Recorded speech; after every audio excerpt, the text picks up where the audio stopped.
Hey, welcome to Another Bad Call, the podcast that proves the refs aren't the only ones who get it wrong.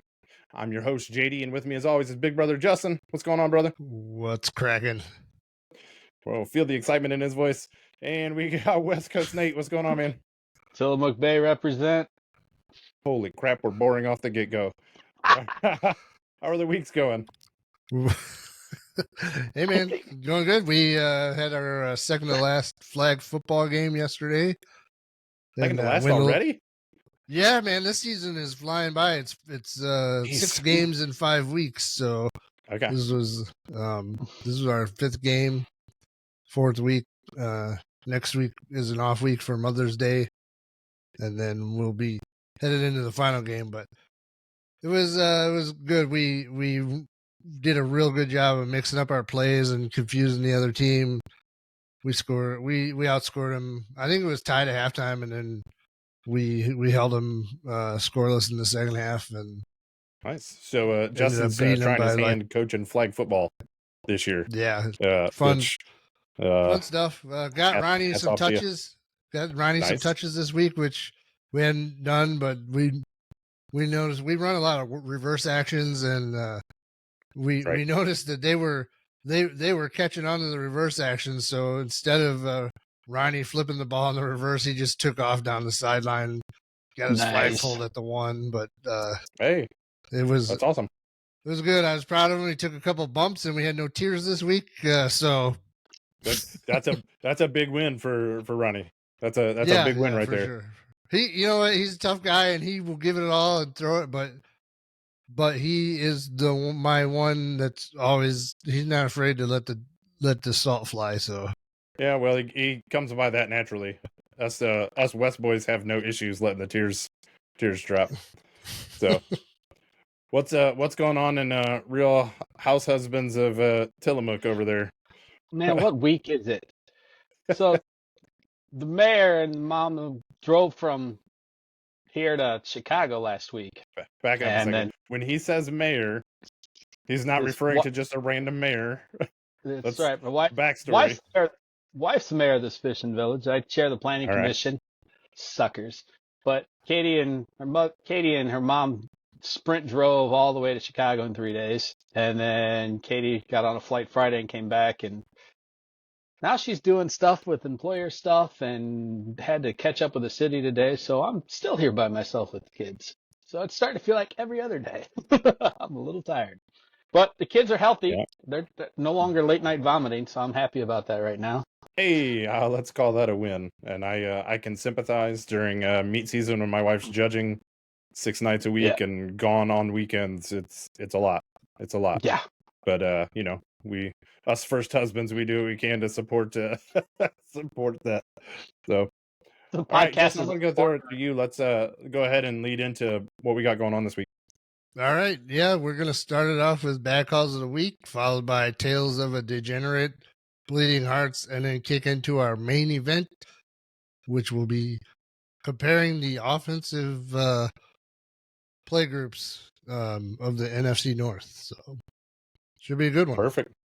Why don't we go ahead and kick off Bad Call of the Week from Nate?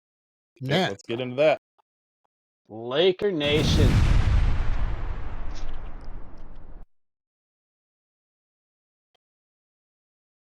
Like I you said, can totally do this for a long time. Why don't you go ahead and jump right into that? I was totally trying to get my notes on it.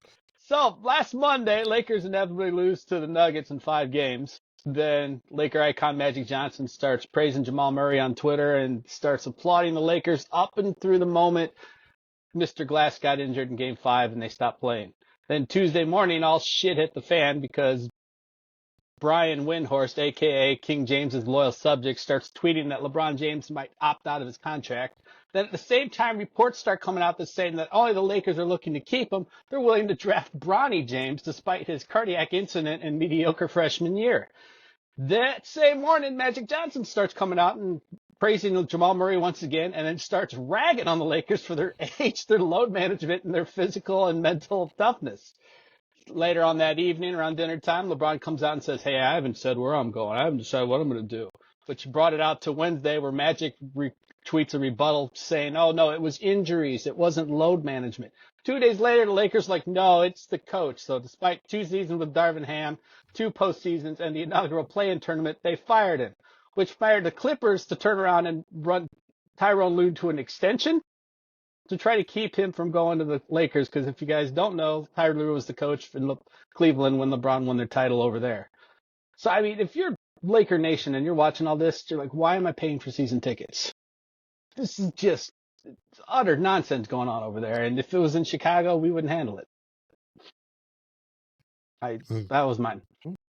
I mean, every season that LeBron hasn't won a championship, they've fired a coach somewhere, wherever he's been. But yeah, I think I just want to give you a hat tip. You did a little better job of reading your teleprompter than Gronk did on the Brady roast. You know what? In fact, I didn't even come close to reading it. I just saw keywords and that. Trying to keep it under 5 minutes. Good work. All right, Justin, why don't you talk to us about your bad call of the week? All right, I just mentioned it, the Tom Brady roast that was on Netflix yesterday. Pretty entertaining. Watched it this afternoon while I was doing some work, and a lot of really good jokes and everything. But I thought it was going to be rough because there early in the show when Jeff Ross was doing his bit, he had a joke about Brady massaging Robert Kraft, and Brady got up and into the mic said, "Hey, don't do that again." Which, come on, man, you signed up for this. Don't say that shit again, is what he said. Yep. Yeah. Yep. You signed up for this thing. You got to know that's what they're going to be. You know, you got to. I don't think Tom Brady is worried about himself in that moment so much as Robert Kraft's PR lawyers. Who cares? Who cares? It's a roast. I mean, everything goes. And if you watch it, everything does go. I mean, that was Robert Kraft was there, so he didn't sign up to be roasted, though. If you're in the building, you are keen to be targeted. Yep. Open game. And you know what? I'm going to touch on that real quick. I was so glad to see a roast. And 5 years ago, half the jokes that were made, people wouldn't cringe as much as the jokes that were made this time. Like, it's just the way society has gone. Everybody's like, "Oh, you can't say that." It was a joke. Like, it was funny. It was so good to see. I mean, like, I love Nikki Glazer's set. Like, hers was fantastic. Fantastic. She brings it. She brings the heat.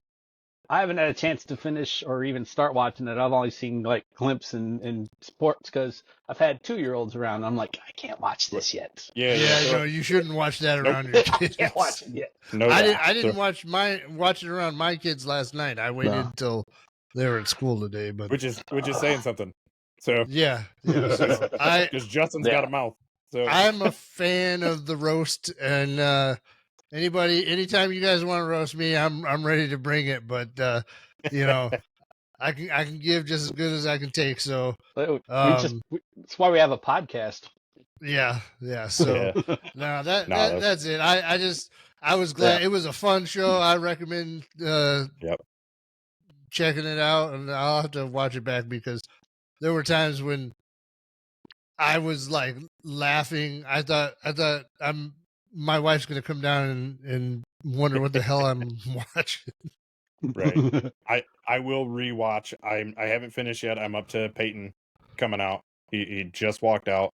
So I need to finish it, but I'll probably watch again. I want my wife to watch it because it's just freaking hilarious.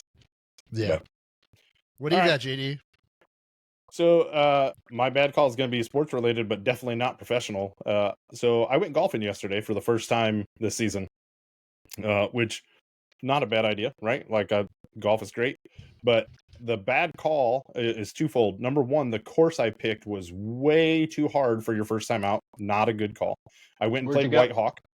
And because I got a deal on golf now, it's $45. So, you know, I got it for basically half of where every other golf course is. Dude, Indian Ridge is $50 right now. Like, it's out of control, right? So, $45. We went out to White Hawk. And that course kicked my ass up and down. And I knew it was going to, but not as bad as it did. So, not a bad call to go golfing, bad call to make your opening round at a difficult course. It's the first time so the day before I swung my 5-iron 3 times, just like little practice swings. And that's the first time I had swung my golf club since September of last year. So it was a little rough, and I don't know how well it's coming through, but it shouldn't be too hard. My skin is very red. So Saturday was like 81 degrees, and Sunday it dropped to like 59. It was like a high of like 59, 60 degrees, and there was a good breeze, so it never felt hot at all.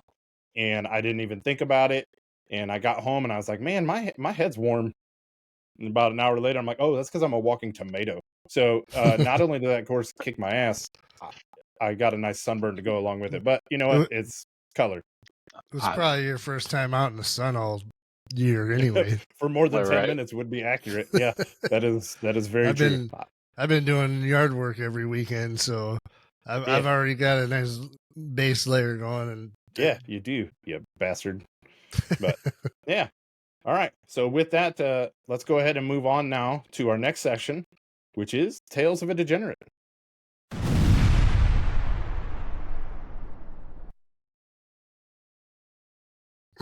Justin, I'll go ahead and tee you up here. For those of you that don't know, Tales of a Degenerate is basically Justin chronicling his gambling entertainment. We'll call it entertainment because I don't want to be a dick yet. So we'll just call it chronicling his gambling entertainment. And with that, buddy, why don't you tell us all about this week's adventures in gambling? All right. Well, yeah, it's kind of been slow time for me. It's baseball season, and I'm getting tired of guessing against the White Sox. So, but for me, every year, the first weekend of May is it's Kentucky Derby weekend, and I just love the Derby.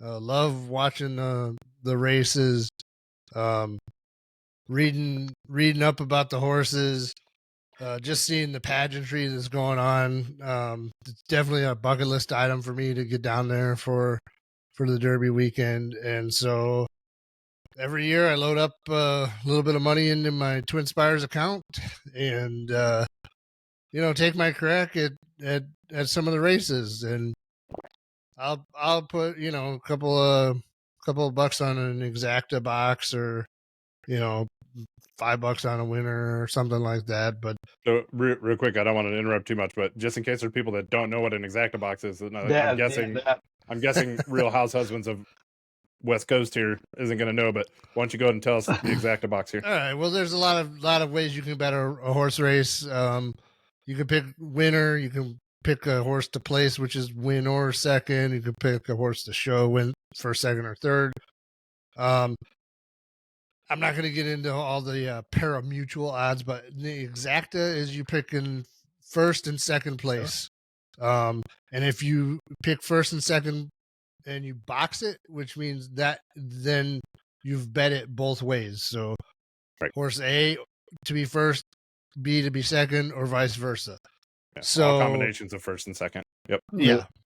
And trifecta is the first 3. Superfecta is the first 4.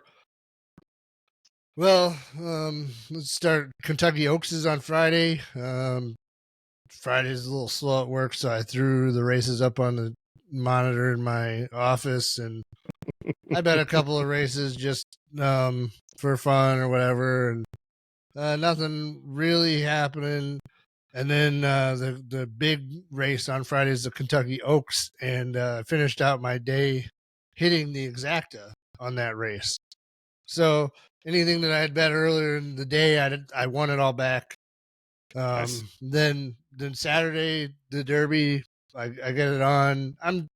I was running around doing a lot of yard work, things like that, but I stop when the races are coming up and watch, because those horses are just so beautiful and it's fun to watch them go. So, first 2 races of the day, I hit the exacta on both races, but they were huge favorites, and I think I actually, I don't even know if I broke even on those races hitting the exactas, because because of the other bet you had on top of it, right? Yeah. Okay.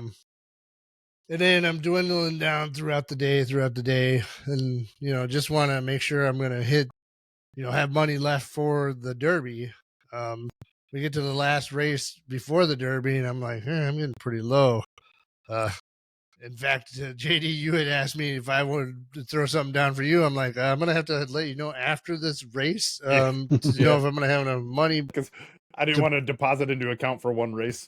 Right. So, but turns out I did hit the exacta Nice. on that race before the Derby and replenished my account pretty well. And then so it's the Derby, so I'm laying 6 ways to Sunday, different exactas, different combinations on trifectas, and a few winners. And I threw together at the last minute. I'm like, oh, I had been listening to Pardon My Take On podcast when they had Randy Moss on, not football Randy Moss, horse racing expert Randy Moss, and Big Cat throws out something about this horse Mystical Dan. I'm like, oh yeah, I forgot about that, and so I threw $10 on Mystical Dan, and of course that race was about as exciting as a horse race can get. They had 3 horses right there at the wire. It was a photo finish, and Mystical Dan comes out by a nose, and that hit for, I don't know, it was like 18 something to 1. Yeah. So it was a nice return. Finished the weekend up, and not only that, I missed the superfecta by, I had first and second, and then I had third and fourth, but the third and fourth were flipped. And that was a photo for third place. So was that for the Derby or the race before it? Your that was for superfecta the that Derby. just missed. Okay. That was for the Derby. I couldn't remember. I just missed a trifecta on the race before.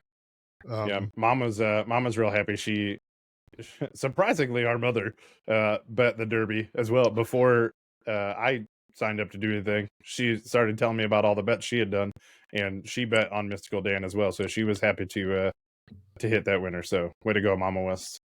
She usually invites herself over for mint juleps. I'm surprised she didn't show up on my doorstep, but yeah, she did. I had my mint juleps. Always got to have my mint juleps. She talked about those mint juleps a few times. So that's pretty funny. All right. Well, Nat and I do not partake in the degeneracy as often. Nat generally not at all, but I do not so much. But I mean, we play poker, but that's not gambling. Well, not when we play against you. Oh, yeah! Where's my drum hit? Wow. All right. We're gonna go ahead and move on then to our next section, which is gonna be called Bleeding Hearts.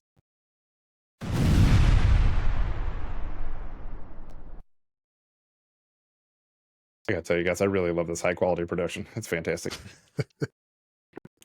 Bleeding Hearts, where we public access.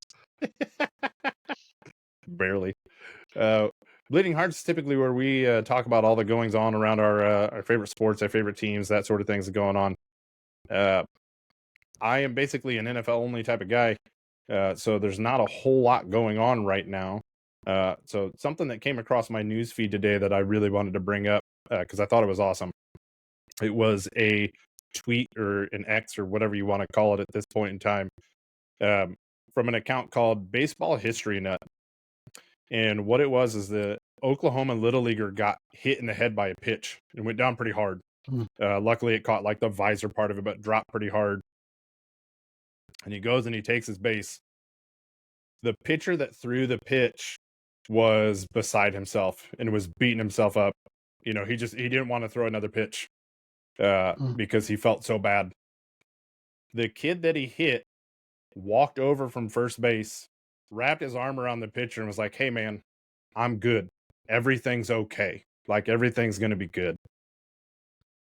And after all the crap that Pat Bev was pulling, throwing basketballs and saying stupid ass shit in the locker room, at women. Like, take a lesson from this kid, this teenager, if he's that old, on how to act. Like, so to that little leaguer, like, hats off to you if I was wearing one. Awesome stuff. And I wish there was more of that in professional sports. Really do. Yeah, it's you don't want to end it with a negative, but God, Pat Bev. Did you hear what triggered Pat Bev? Because I didn't care. As soon as I saw the way he was acting on the sideline, I didn't care. Yeah. And then as soon as I heard the stupid stuff he said, I didn't care. Those are the types of guys that I stopped listening to. I stopped paying attention because it's just more time for them on the camera. You want to be an asshole? Be an asshole, but I'm not giving you my attention. Well, see you later. ESPN followed suit. He's banned from there right now because that third woman he did talk to was an ESPN producer. Right. But I don't know why he didn't get escorted off the floor immediately after what he was doing. Like, I don't care what's happening. Like, no, they escorted the fans off. They escorted the fans off. That just And you know what? Hey, I'm fine with that because you know what? You pay money to go to these games. You should not be interacting with the players, like cheering, booing, whatever. That's completely different. I don't know the full story, but they can go. But he needs to be escorted off too. That's unacceptable. Yeah, it's hard. It's hard for security who didn't see it, but from when they recreated it, he initiated it. They're sitting there. Didn't see it. There are cameras everywhere. No, don't tell me nobody saw it. The trigger event was them in the huddle, and the fans go, Cancun on 3, saying they're going to lose, retire, and go to Cancun in the off season. And he chucked the ball at the first woman after that. And so the guy next to him lightly tosses it, like you toss it to a third grader, right? Just like that. Yeah. He takes it, ducks it, and hits another woman. Yeah. And so this muscle-bound dude in the shirt takes the ball and is like, you want to go at it? And they took the fans away from it, which is upsetting but understandable. And so, I'm okay with. They weren't necessarily interacting with them so much as just being fans. One, don't give the ball back. Like, that was my throw thought. it at me again. Don't give the ball back. That's dumb. But again, I have no problem with them taking the fan outs. Like, you're doing stuff you shouldn't be doing either. Because I mean, it's clearly on your ticket when you pay for it or whatever. But he should have been removed from the situation immediately. Set an example. I mean, that game was over. I mean, one player, one of his teammates. Get his ass out. I don't care. Yeah, finally, kind of took him and went, no, stop it. But back to the positive part of it. Take a lesson from the kid. Take a lesson from the kid who showed more class than you've got anywhere. Like, ridiculous. So to the little leaguer, hats off to you. That's awesome stuff. I wish we had more of that. Sorry, right-handed. And now I'm going to back off and I'll toss it over to Nat for his bleeding heart. My bleeding heart was the Chicago Bulls picked up the option on Lonzo Ball. I think it was $21.5 million for that final year. For those who don't know, Lonzo Ball hasn't played in 2.5 years. But that half season, and most people think Lonzo Ball is just this run gunner, loudmouth son of LeVar, but his last half season in New Orleans before he came over, it reworked his shot from the ground up. Was shooting 42% from 3. His stats were off the chart. Or his D and his passing and all the intricacies were great. So when the Bulls signed him, they were in first place in the Eastern Conference before he went down. And when you put him and Caruso together in the backcourt, they were the number 1 ranked defensive backcourt in the NBA when he went down. So I applaud the move from the standpoint of A, it's good PR. B, it gives us a chance because he's actually running and jumping again. And C, it shows you can't. Because he's been hurt. It's not like he sucked. Well, they gotta try and see if they can get something out of their investment they've had in him for the last 3 years. Well, not only that, because like when you pick him up and if he can't play again, they're not necessarily out $20 million. The insurance picks up the majority of that tab, and then they get the exception, an injured player exception, which is like half the price. So it's all around not a bad deal, but it's a better PR deal to let Bulls let Bulls management let players know that they still have their back no matter what happens. As long as they do something this offseason, because they're the only team that hasn't made a move at the trade deadline in the last 3 years. They keep running back this lineup with Levine and DeRozan and Vucevic. And I like DeRozan, but he doesn't really fit into the modern NBA game that well.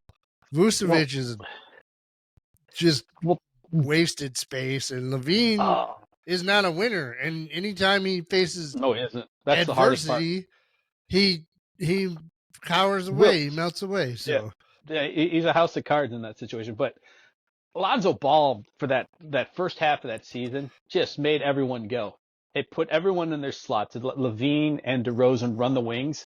Let Lonzo create. Their attack was amazing, and it let Vucevic be the best fourth option in basketball. He's a 20 and 10 guy, which is hard to find, but he's not a top 3 kind of guy. Not really at his usage rate. You know, nope. If he was shooting 10% higher percentage, and you know, any of the rebounds that he got were fought for rather than fell at his feet. He's just, I got no use for Vucevic. My son's making sounds in the background. Sorry. It's all good. That's okay. It's not as distracting as you making everybody seasick, ducking in and out of camera and covering your mic while you talk. I'm getting better. Oh. Wait for the playback. All right. All right. Well, Johnson, what you got? Mine for the week. I'm gonna give up the college basketball for this week and talk about the NBA. Playoffs are kicking in. We're transitioning to second round of the NBA playoffs, and the quality of basketball played has been pretty top notch from the youngsters in Oklahoma City. I hate to say it, the Knicks and Jalen Brunson is just a dog. They had a real nice battle with the Sixers, who just haven't been able to be healthy. And then the Minnesota Timberwolves with Anthony Edwards and that upstart team. And so for the first time since something like 2008, we have no LeBron. We have no Kevin Durant. We have no Steph Curry. We've got a younger nucleus of guys that are in the NBA, going to battle it out. You got the Celtics with their extreme depth over there. If they can get Porzingis back, they're going to be tough to beat in the East.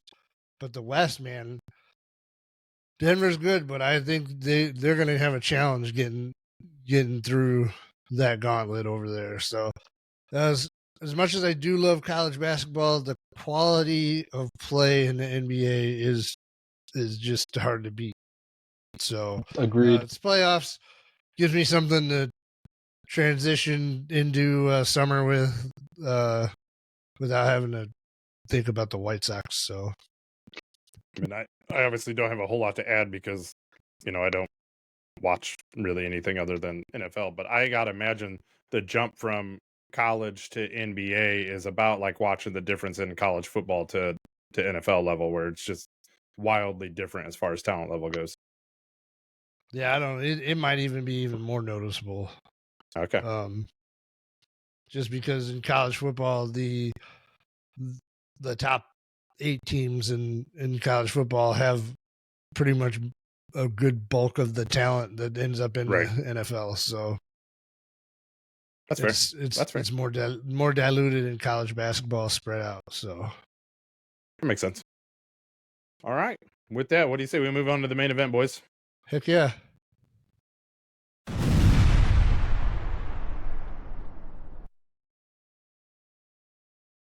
All right. As we mentioned earlier, it is off season. There's not a whole lot going on. So this is that time of year where people start making way too early predictions and all those other things. And we figured, hey, why the hell not? We can do the exact same thing and, have just as much of a shot as getting it wrong.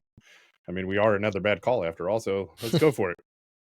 So this week, what we decided to do is we're going to look at the offensive position groups of each of the NFC North teams. And then another week, we'll probably go defense. And I imagine at some point in time, we'll expand out past the NFC North. But to start, we're just keeping it home division, right? So we're looking at quarterback, running back, receivers, tight ends, and offensive line, not necessarily in that order, and ranking where each team squad sits in the North. All right. Where do we want to start first? You guys want to start with the money and go straight to QB, or you want to start with the men in the trenches? I don't know if we want to build the suspense. We can start at the line. That's fine. All right, cool. Let's start then at the O line. And again, we're ranking not individual players, but where they sit as a group, because realistically, none of us pay that much attention to really tell you how good each individual player is. So, Right. I mean, yeah. So really, looks like you and I kind of we put our rankings together. Nat's had a lot going on and doesn't get into the weeds as much on some of the rosters in some of these instances. Yep. So, but offensive line, we both have the Lions first. They've been built pretty good from the line out, and Penei Sewell, one of the top offensive linemen in the NFL. If you look across different industry sources and everything, Detroit is ranked as one of the top 3 lines in the NFL. yeah, I pretty mean, much everywhere. Yep. Decker, Glasgow, Ragnow's a nasty center. Kevin Zietler and, like you said, Penei Sewell. I mean, it's a nasty line, and it's not even close. For me, when you're looking across the NFC North, it's not even close. They are top tier, and everybody else is second, third, fourth tier easy. Pretty much, yeah. So, I mean, and then for me, I think we look like we both did this the same. Yeah, our O lines are the same. Yep. Vikings, Bears, then Packers. And I think that the Vikings have a decent line, but I think that the Bears line can move up this year and rival that with the depth and a little bit of health. Yeah. I do feel like that they're on the rise, and right. I like the addition they made this year. Yeah, it's a health issue, 100%. They were not healthy last year, and it showed. You know, ranked near the bottom of the league as far as being a quality O line. But I definitely agree. Right now, I mean, just you guys can't see our screens, but Justin and I both went Lions, Vikings, Bears, Packers. And I don't think it's close. I think all of them are in their right spot and for a reason. But I do think the Bears have the opportunity to overtake the Vikings this year. So, Nat, anything you want to add on the O line before we move on? No, the most I was looking at was some of the patchwork they did in the center spot, and realizing when we were talking about last month with our podcast that'll never see the light of day about the center position and looking at Connor Williams as an idea to fill that line. Connor Williams is still on the board at free agency, so if something falls apart, he could be an emergency holdover when he's healthy. That's about as far as I got. Yeah, I mean, that's going to come down to. I still hope they're keeping an eye on that situation. I'm pretty sure they are. You know, but they're talking. He's not even going to be healthy till December, basically. So that's if our patchwork solution falls apart. Right. I mean, it could hold together pretty well for all we know. We don't. Real quick, what you guys just saw up on the screen, and Justin, if you want to leave it up, I don't care. That's completely fine by me. Because I kind of want to give a shout out to this website. It's tiermaker.com, TIER maker.com. And there's a bunch of template tiers that you can do, and you can make your own. You know, if you want to, but it's pretty cool. I think it's something allows us to say, hey, we may use, we'll use a little more often for sure. Especially when we compare. It's a nice visual. So right, yeah, it's really good. So shout out to TierMaker for having this as a tool, and somebody that put the template together to begin with was, it's pretty nice. So you can go make your own if you want. If you disagree, share it on our socials. Add another bad call. But we'll go ahead and move on to the tight end position. As you can see, Justin looks like he copied his O-line straight down. I mean, look, paste action. So did you. I kind of ranked them. Laporta, Hawkinson, Komet, nobody. So right. I'm struggling. Like, I know their names, but I'm struggling to recall them. Yeah, it's because I don't have them. I like Cole Komet, but he's just not in the same league as Laporta and Hawkinson. And Nope. I think we saw that. I mean, in my opinion, I think that Laporta kind of showed as a rookie last year that he was ready to be in that top tier of the entire NFL. Oh, absolutely. And usually it takes 3 years for tight ends to really get a hold of the game, but I mean, the position itself is kind of adjusted, right? So it's a little bit different now than, what it has been for the last, decade or whatever. But yeah, for him to come in as a rookie and do what he did, I mean, again, it goes into they've got that good O-line. Ben Johnson's a hell of a coordinator, right? And as you can see, I mean, the Lions are up at the top of our rankings just about in every category. So, well, I mean, it just makes things easier. I mean, it lends to go with how the Lions, have improved over the last several years. Yep. And they won the Luke division. Musgrave and Tucker Kraft, by the way, 2 rookies last year as well. So yeah. So for Green Bay, if I am remembering correctly, I had the exact same tight end rankings as well. Yep. I'm gonna go out on a limb, Nat, and say you don't have a whole lot to add to. Well, see, I watched the thread today where you guys were talking about using Tier Maker this afternoon while I was sitting there trying to get my modem to provision. So I mean, I knew you guys were doing it, but I didn't get a chance to get back around to it. So no, I suck. It's fine. We're not showing mine anyway. We're just showing Justin's. So yep. All right. Let's move on because this is where we're gonna start. So Justin and I had the exact same O-line tight end rankings, but we're gonna get into some differences here. You want to go running back or receivers next? What do you got? Let's go to running back. Let's go to running back. All right, cool. So this I struggled with this one. I could say that I feel like they're pretty close across the 4 teams.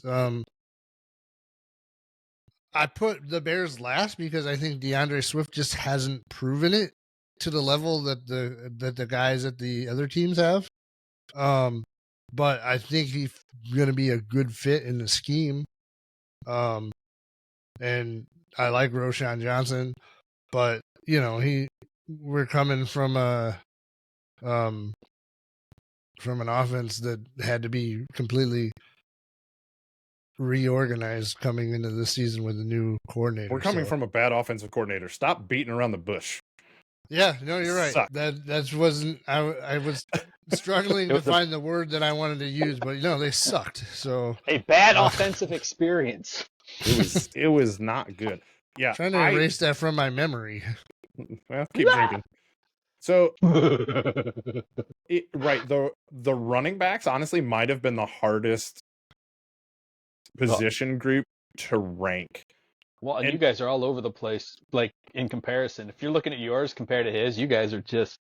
Well, especially so the Packers brought in a new guy, Josh Jacobs, who's been pretty studly. They let go Aaron Jones, who went over to the Vikings, who, he's going to fit that. I was just asking where he went. And then, you got Jahmyr Gibbs and David Montgomery is like a real nice 1-2 punch in Detroit. Is it because of how good they are, or is it because are they a product of how good their offensive line is? Right. And so that's why I say it can go anywhere, and it's hard to tell because there's been so much movement, right? I automatically kind of moved Green Bay down just a little bit, just because I kind of looked at it more as a running game as opposed to just the quality of running back, because I kind of got to that point where at some point I have to factor that in, right? So I do have the Lions first just because I think that is the strongest 1-2 in the division with Montgomery and Gibbs, the strongest 1-2 for sure. I then go to the Bears because I think they actually they're 3 deep where any of those guys could be contributors, playmakers, right? But I think is Herbert going to be on the team? I don't know that Herbert's going to be. But I'm going off of what our rosters are right now, right? Yeah. So any 3 of those can compete. Then Josh Jacobs has the ability to be just nasty. The problem is he was inefficient last year, and he's dropping down in the quality of offensive line. But he gets an upgrade in play caller and quarterback. So, we'll see what he does. And A.J. Dillon hasn't shown anything to me other than he's got massive legs, right? Like, Is he still on the roster? he is. He's number 2 Okay. behind Jacobs right now. They re-signed him. I think they extended him or whatever. Okay.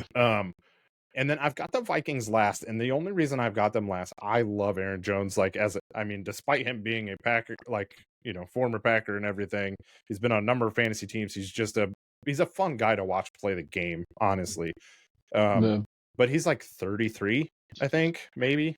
And who's his backup? Ty Chandler, and then a couple of other guys that you guys probably haven't heard of. Some special teamers. So as far as depth goes, if we're just looking at the group, it was really easy for me to put the Vikings last because they've got one guy that can do it.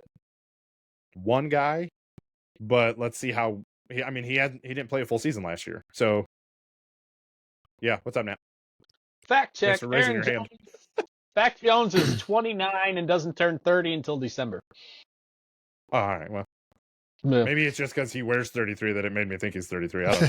Possibility. Could be. It's a Could be. possibility. That's what we're gonna run with. So Aaron Jones, I apologize. I apologize. He's 1 year. You'll never see this, but I still apologize. 1 year older than Josh Jacobs. Okay. All right. Like, Well- I don't have a lot to pick at. Like that's a No. tough position group with a lot of movement that's happened Yep. in the past year. Yeah. Ranking them along the lines of their offensive line almost doesn't, that kind of Right. It almost fits. So yeah. all right, cool.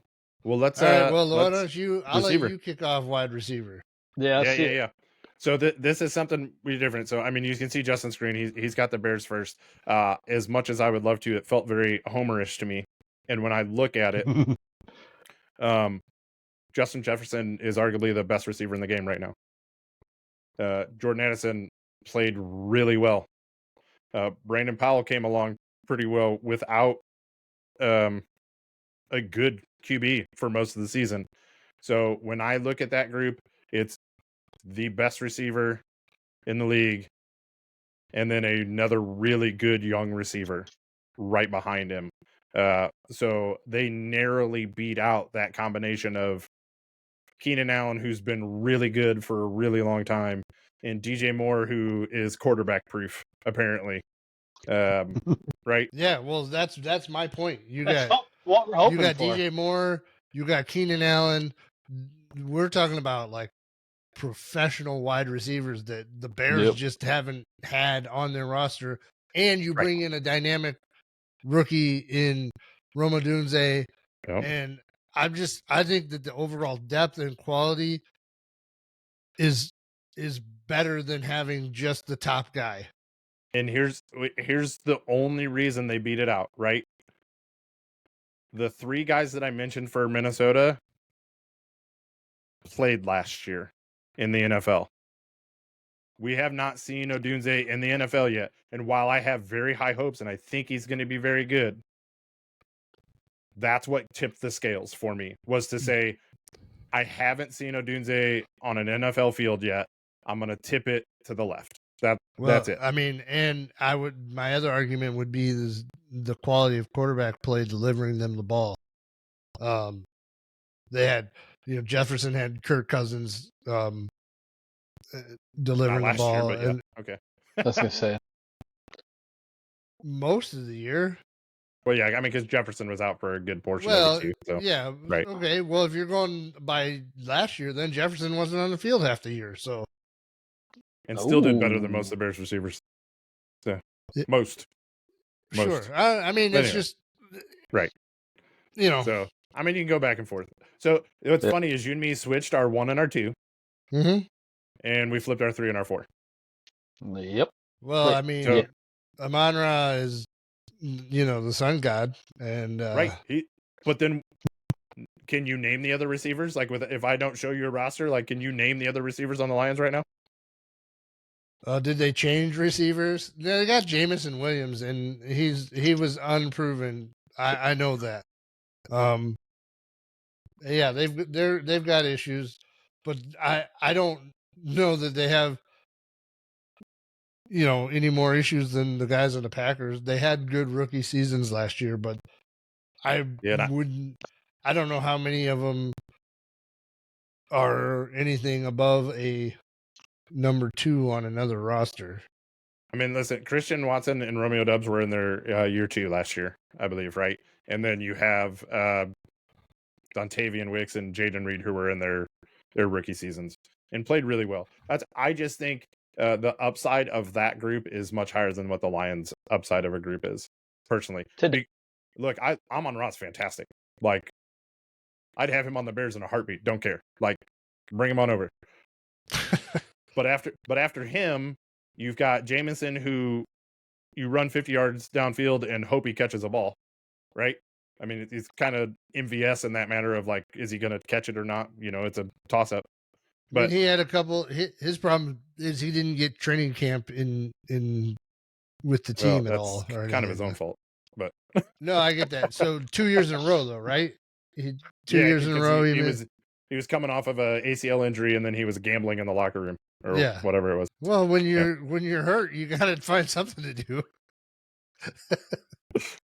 So Justin's hurt all the time. All right. So right. As long as they can't hear what we're saying, we're okay. But, yep.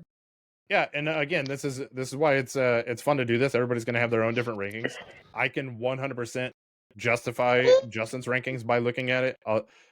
We're definitely. I disagree with you 100% on the Green Bay below the Lions on this one, but I can easily make the argument back and forth for the top two. Two. Well, I mean, and I think that we're definitely in agreement. It's 2 tiers. There's like the Bears and the Vikings. You're gonna be in the argument for in the top tier of the league, I think now. And, right, by group alone, no stats, no nothing, just by group. Right, yep, by group, and then I mean that's all we have to go for by at this point. Yep, and then the other groups are middle tier. I got to stop doing qualifying statements. I agree. So, all right, Nat, where you at, man? Anything to add on the receivers? I was on mute. I'm just excited to see what it's going to be like come September.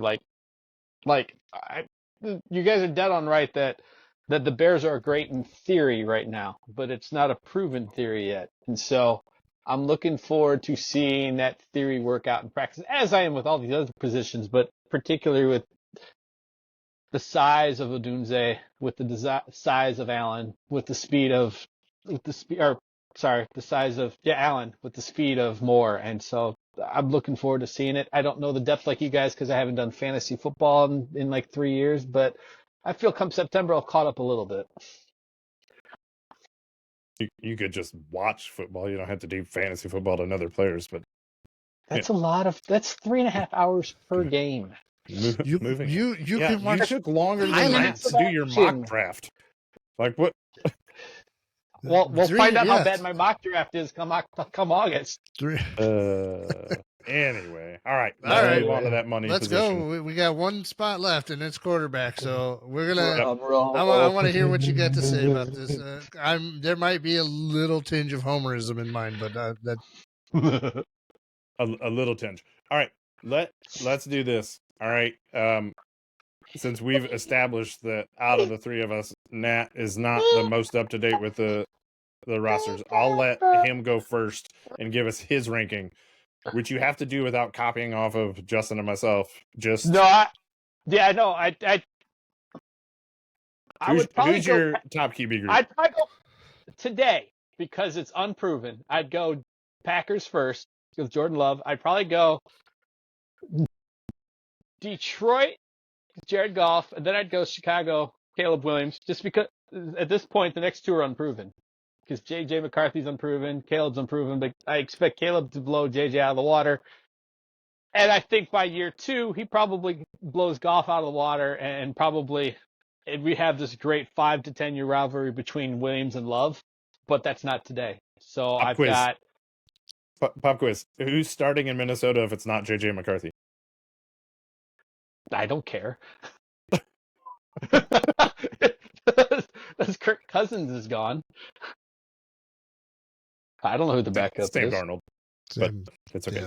Yeah. Yeah, well, that changes absolutely nothing. That leaves them even deeper in fourth. Right.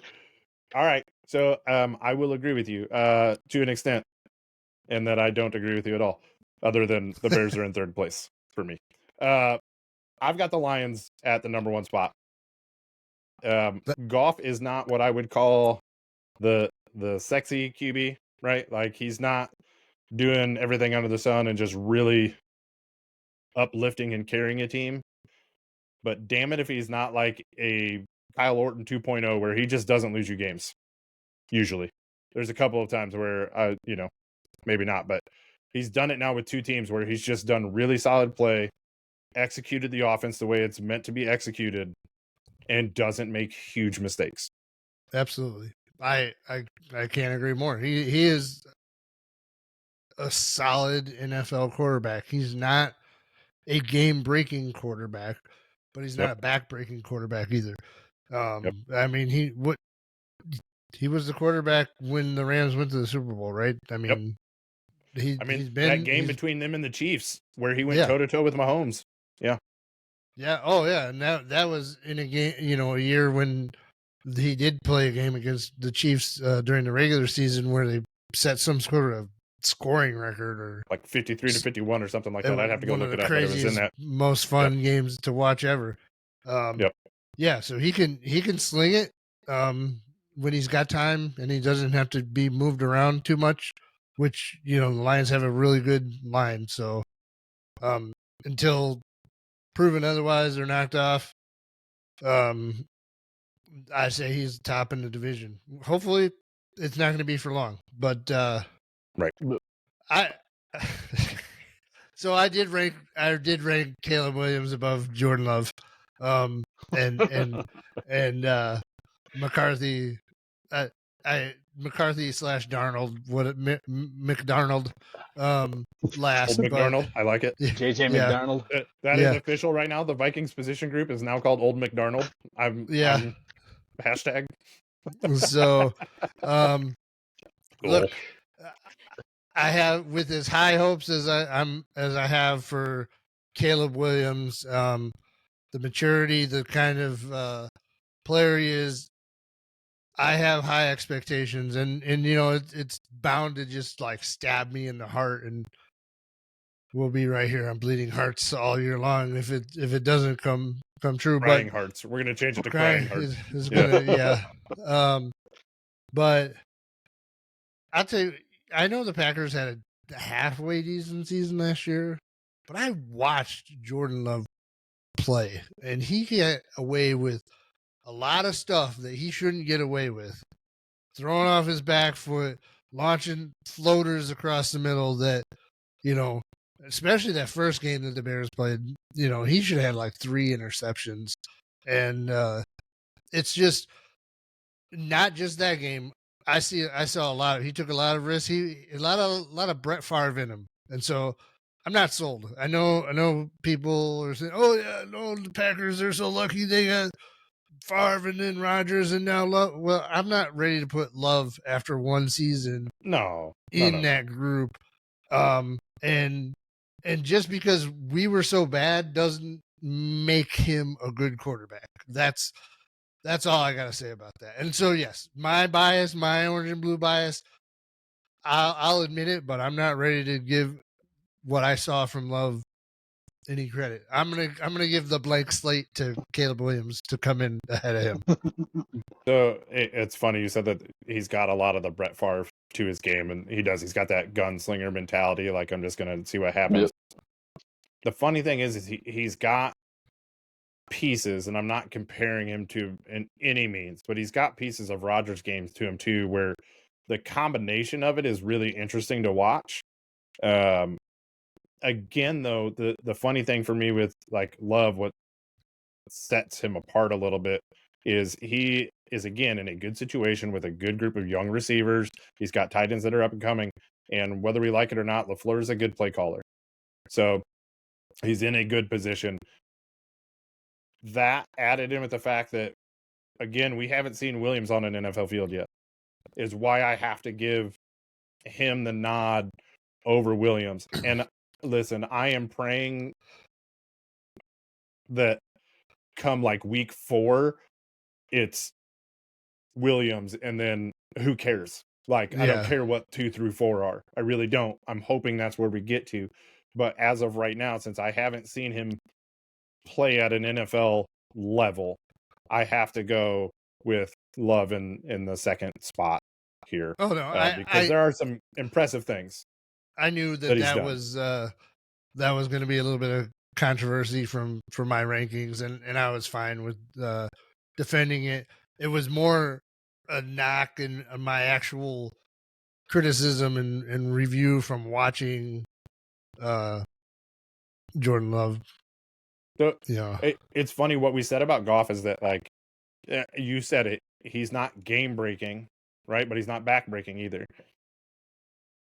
Love last year was not back breaking, but he was closer to the scale in the game breaking, and the way the team moved throughout, especially towards the end of the season and the postseason. I thought he handled the situation and played really well for it being his first year. But again, he had that advantage of, I get to sit and I was going to say, it wasn't his first year; it was his 4th year. So yeah, but it was his first year as starter. Yeah, I mean, his first year starting.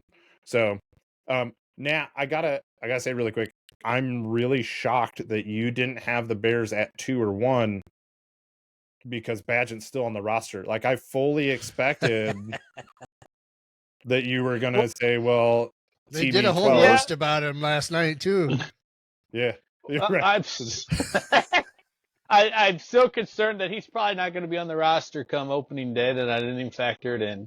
Did you see that they interviewed him and his dad on was it NBC Sports or Fox Sports? I don't remember what it was. It came across and I almost sent it to you, but I didn't want to listen to you talk about it for 4 hours.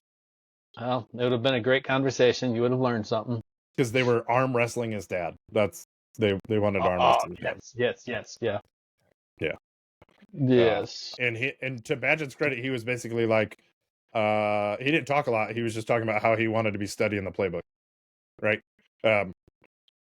Which, real quick, I'm going to comment on that because I said Jordan Love's got the play caller, right? Yep. In the friendly offense.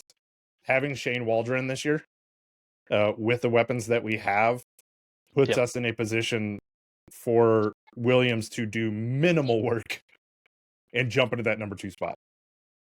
Yeah, and what one of the good things is it kind of came out that the Bears really did decide on Williams pretty early in the process, and so as soon as Waldron started putting playbook together, he's been feeding stuff to Williams. So it's not like he's starting after the draft. They had the Bears were on the clock since the end of the season, and so Waldron worked with Williams through his QB camps and clinics and all that stuff. So high hopes, boys. High hopes.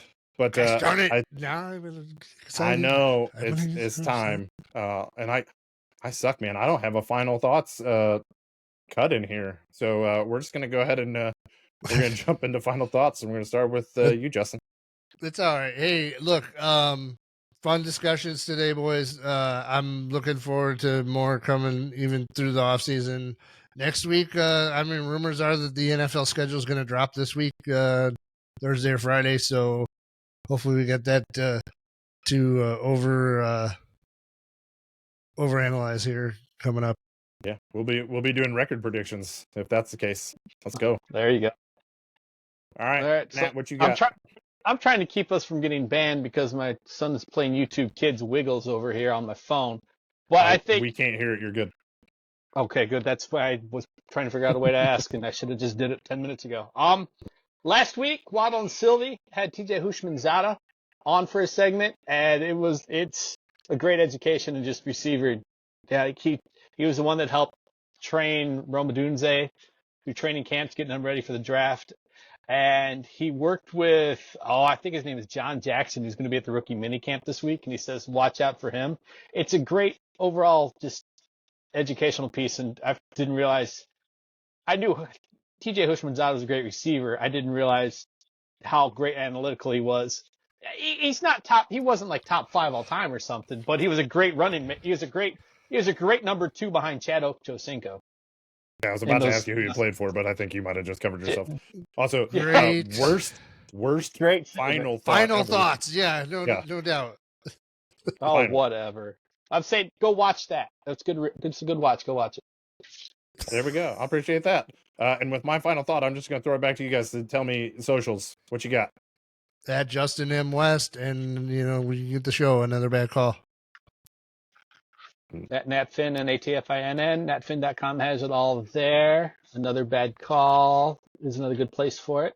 And that was the worst thought because you didn't even give a thought. Come on now.